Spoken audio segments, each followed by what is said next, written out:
ఈ రప్పాలు ఉండాల్సిందేనా బ్యానర్లు? ఈ విధంగా యువతను ఎందుకు సార్ ఈ విధంగా చేస్తున్నారు? ఈరోజు బేగంపేటలో చూస్తే అక్కడ ఉన్నటువంటి యువత ఫ్రంట్ లైన్లో నిలబడ్డారు చాలామంది కూడా. ఎంత చిన్న పిల్లలు ఉన్నారో ఒకసారి చూడండి, చిన్నవాళ్ళు. వాళ్ళని తెచ్చి ఆ విధంగా చేయడం, వాళ్ళ జీవితాలు నాశనం చేయడం, రాజకీయ స్వార్థం కోసం ఈ విధంగా హడావిడి చేసి తను కోర్టుకు అటెండ్ అవ్వకుండా వ్యక్తిగత హాజరుకు మినహాయింపుకు వీళ్ళందరినీ పావులుగా చూయించి ఈ విధంగా చేయడం ఏంటి అసలు? యువతను అధికారంలో ఉన్నప్పుడు అంతే, ప్రతిపక్షం లేకపోయినా, అంటే ఇప్పుడు ప్రస్తుతం ఎమ్మెల్యేగా ఉన్నప్పుడు కూడా ఇంతేనా జగన్మోహన్ రెడ్డి గారి తీరు? అంటే పవన్ గారు ఇక్కడ మనందరం కూడా ఒక విషయాన్ని గుర్తుపెట్టుకోవాలా సార్. నిజంగా ఏ రాజకీయ నాయకుడైనా సరే ఎట్లా ఆలోచిస్తాడంటే ప్రజలకి సేవ చేయాలి, లేకుంటే ప్రజల క్షేమం కోరుకునేవాడు రాజకీయ నాయకుడు అంటారు. కానీ జగన్మోహన్ రెడ్డి గారి భావన ఎలా ఉంటుందంటే ప్రజాక్షేమం అతనికి అవసరం లేదు, అతని బల ప్రదర్శన అతనికి చాలా ఇంపార్టెంట్ అండి. ఈరోజు ఒక ఉన్నత న్యాయస్థానం నిన్ను పిలిచింది, 6 సంవత్సరాల తర్వాత నువ్వు వ్యక్తిగతంగా హాజరవుతున్నావు నాంపల్లి సిబిఐ కోర్టుకి. ఈ రోజు నువ్వు కోర్టుకు వచ్చినప్పుడు ఎట్లా రావాలంటే నిజంగా న్యాయస్థానాలకు నువ్వు గౌరవం ఇచ్చుంటే, లేదు నిన్ను అభిమానించే కార్యకర్తలు కావచ్చు, నిన్ను అభిమానించే జనం కావచ్చు, వాళ్ళ ఆరోగ్యాలకి వాళ్ళ ప్రాణాలకి ఎటువంటి ఇబ్బంది కలగకూడదని కనిపిస్తే నువ్వు సైలెంట్ గా కోర్టుకు వచ్చి వెళ్ళిపోవచ్చు సార్. నీకు పోలీస్ సెక్యూరిటీ కామన్ గా ఉంటుంది, ఆ పోలీస్ అధికారులు కామన్ గా నీకు సెక్యూరిటీ ఇస్తారు. నువ్వు ఒకప్పుడు ఎక్స్ సీఎం కాబట్టి దట్టు పులివెందుల శాసనసభ్యుడివి, నీకు ఇచ్చే గౌరవం ఆ సెక్యూరిటీ నీకు ఇస్తారు, కోర్టుకు తీసుకెళ్తారు, మళ్ళీ నువ్వు వెళ్ళిపోవచ్చు. కానీ నువ్వు ఒక స్కెడ్యూల్ ని, ఒక రూట్ మ్యాప్ ని పెట్టుకొని నేను పలానా టైంకి ఇక్కడ ఫ్లైట్ ఎక్కుతాను, పలానా టైంకి ఇక్కడ ఫ్లైట్ దిగుతాను, పలానా టైంకి రోడ్ బై రోడ్ ఇలా వస్తాను, మీరు జెండాలు పెట్టుకోండి, ప్లకార్డులు పెట్టుకోండి, బైక్ ర్యాలీలు చేయండి, అవన్నీ చేయండి అంటే సార్ త్రుటిలో ఎవరికైనా ఒక చిన్న ప్రమాదం జరిగితే వాళ్ళని తిరిగి తీసుకొచ్చేవగలడా జగన్మోహన్ రెడ్డి?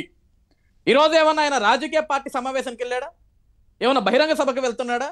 ఆయన పార్టీ మీటింగ్ ఏమైనా వెళ్తున్నాడా? ఆయన చేసిన అవినీతి కేసుల్లో ఒక ముద్దాయిగా, ఒక నిందితుడిగా ఈరోజు కోర్టుకు వెళ్ళాడు.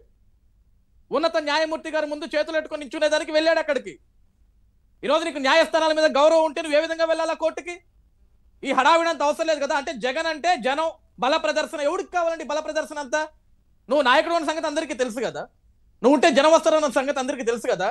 సార్ ఇందాక వాళ్ళ నాయకులు మాట్లాడుతూ అది ఆంధ్ర అయినా తెలంగాణ అయినా సరే జగన్ వస్తే జనం విపరీతం, ఆంధ్రాలో జగన్ సినిమా అయిపోయింది, 2029 కాదు 2034 కాదు, భవిష్యత్తులో జగన్ రాడు, జనం నమ్మరు, వాళ్ళు ఎన్ని ప్లకార్డులు పెట్టుకున్నా, ఎన్ని రప్పారప్పాలని చెప్పినా, ఎన్ని గంగమ్మ జాతరలు అని చెప్పినా సరే ఆంధ్రప్రదేశ్ రాష్ట్రంలో జనం జగన్ కి ఓటు వెయ్యరు. మొన్న 11 ఇచ్చారు, ఈసారి 11 కూడా ఉండవు. ఈరోజు ఆంధ్ర కాకపోతే తెలంగాణలో అయినా సరే మాకు ఉద్యమంలా జనం వస్తున్నారంటారుగా, పోయి తెలంగాణలో పోటీ చేసుకోమని చెప్పండి. రేపు స్థానిక సంస్థలు కూడా అక్కడ సీఎం రేవంత్ రెడ్డి గారు ప్రకటించినారు షెడ్యూల్ ని, చేతనైతే అక్కడ పోటీ చేసుకోమని చెప్పండి. సార్ ఈ రోజు నిజంగా జగన్మోహన్ రెడ్డి గారు నేను ఫస్ట్ ర్యాంక్ స్టూడెంట్ ని, ఫస్ట్ క్లాస్ స్టూడెంట్ అన్నాడు. చదువుకునే ఇంగిత జ్ఞానం ఉన్నవాడు ఎవడు కూడా ఇలాంటి పిచ్చి పనులు చేయడండి.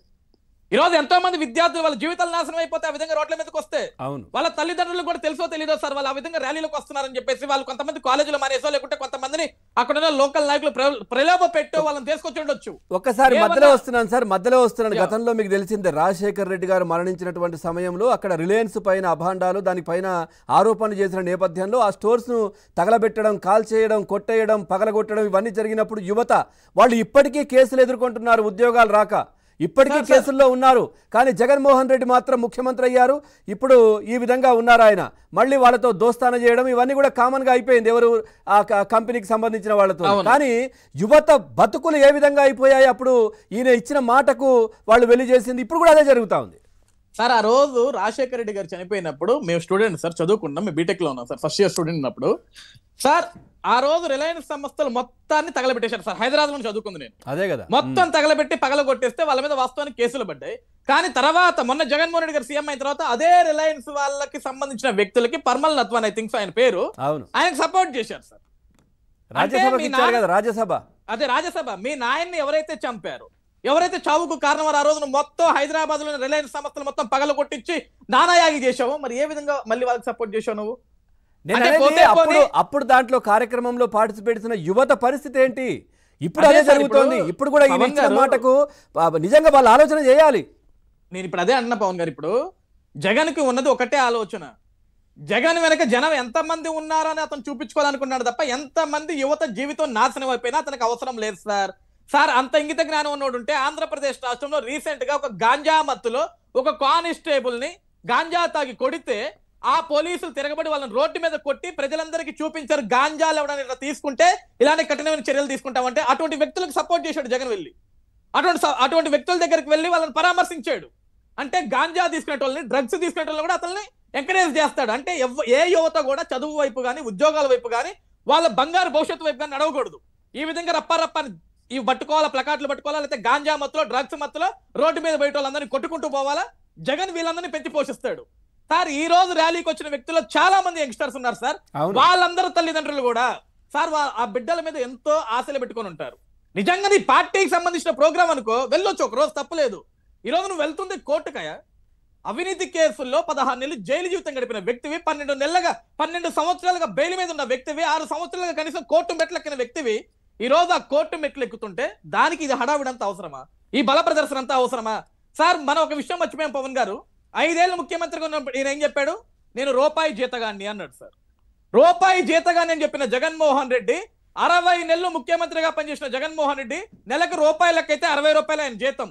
కానీ ఈ రోజు ఆయన స్పెషల్ ఫ్లైట్, ఒక చార్టెడ్ ఫ్లైట్ బుక్ చేసుకొని ఈ కోర్టు వ్యక్తిగత హాజరుకి రావటం కోసం ఆయన పెట్టిన ఖర్చు మొత్తం కూడా 50 లక్షల రూపాయలు సార్. ఎక్కడి నుంచి వచ్చినాయి సార్ ఈ డబ్బులన్నీ? ఎలా సంపాదించాడు సార్ జగన్మోహన్ రెడ్డి ఈ డబ్బులన్నీ? ఇలా అడ్డగోలుగా సంపాదించి అవినీతి సంపాదించేది కాదు సార్. అక్రమ కేసులోనే 16 నెలలు జైలు జీవితం గడిపిన వ్యక్తి అతను. ఈ రోజు సార్ ఇందాక ముప్పాల సుబ్బారావు గారు చెప్పినట్లు కానీ, లేకుంటే బీజేపీ నాయకులు పెద్దలు మాలకొండే గారు చెప్పినట్లు కానీ సార్, చట్టంలో న్యాయ వ్యవస్థలో కొన్ని మార్పులు రావాలా. ఎప్పుడో రాసిన రాజ్యాంగం కాదు, కొన్ని మార్పులు తీసుకురావాలా. ఎందుకంటే సార్ ఈ రోజు నాలాంటి సామాన్యుడి మీద ఇలాంటి చిన్న కేసు పడితే నాకు ఇట్లా మినహాయింపు ఇస్తారా సార్? నేను వ్యక్తిగతంగా ఉంటా, నేను వ్యక్తిగతంగా రాను, నేను లైవ్ లో జాయిన్ అవుతాంటే ఒప్పుకుంటారా? నన్ను ఒప్పుకోరు కదా సార్. కాబట్టి కొన్ని ఇవి కూడా చర్యలు మారాల. ఈ రోజు ఆల్రెడీ సుప్రీంకోర్టు ఒక డెసిషన్ ఇచ్చింది. 130 డిశ్చార్జ్ పిటిషన్స్ ఉన్నాయి. డే టు డే అతను అటెండ్ అవ్వాల్సిన అవసరం ఉంది అనేది. సో సిబిఐ ఎవరైతే ఈ కేసులు ఉన్నాయో వాళ్ళు కూడా ఆ దిశగా దీన్ని ఎంక్వైరీ చేసి హైకోర్టులో ఏదైతే గతంలో ఒక పిటిషన్ ఉందో దాన్ని రద్దు చేసే విధంగా వాళ్ళు ఒక యాక్షన్ తీసుకొని జగన్మోహన్ రెడ్డిని ప్రతిరోజు కూడా కోర్టుకి విచారణకు పిలిస్తే, ఇక్కడ ఇంకొక మేజర్ విషయం ఏంటో తెలుసా పవన్ గారు? ఒక రోజంటే జనం ఈ విధంగా వచ్చారు, ఒక రోజంటే ఈ విధంగా వీళ్ళ మంది మార్బలాలను తీసుకురాగలడు. ఒక 10 రోజులు వరుసగా జగన్మోహన్ రెడ్డిని కోర్టుకి పిలిస్తే వస్తారా సార్ ఎవరన్నా? ఒక్కడంటే ఒక్కడు రాడు, ఒక్కళ్ళంటే ఒక్కళ్ళు రారు జగన్ వెంట. ఏదో నెలలో ఒకసారో సంవత్సరానికి ఒకసారి వచ్చినప్పుడు ఈ విధంగా హడావుడి చేస్తున్నారు. కానీ నిజంగా అన్ని బాగుండి జగన్మోహన్ రెడ్డి విషయాల్లో, అవినీతి కేసుల విషయాల్లో ప్రతిరోజు జగన్ ని కోర్టుకు పిలవాల్సి వస్తే మాత్రం ఒక్కడంటే ఒక్కడు కూడా జగన్ వెనక ఈ విధంగా జెండాలు పట్టుకోవటం. వాళ్ళ పరిస్థితి ఏంటి సార్? ఇప్పుడు ఆయన వచ్చారు, మళ్ళీ వెళ్ళిపోతారు ఆ హెలికాప్టర్ ప్రత్యేక విమానంలో, వాళ్ళ పరిస్థితి ఏంటి? ఇంకంతే సార్, జగన్ కనవసరం అవన్నీ కూడా.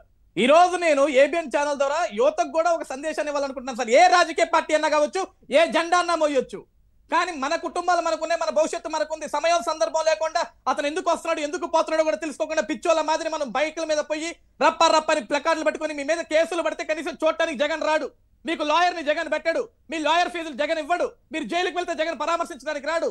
బాధపడేది మీ కుటుంబాలు, కన్నీరు పెట్టేది మీ కుటుంబాలు, ఆగమైపోయేది మీ జీవితాలు. కాబట్టి రాజకీయాలంటే ప్యాషన్ ఉండొచ్చు, నాయకుడు అంటే అభిమానం ఉండొచ్చు, కానీ పిచ్చి అభిమానం, పిచ్చి ఈ విధంగా పిచ్చి ప్రేలాపలతో ముందుకు వెళ్తే మాత్రం మీ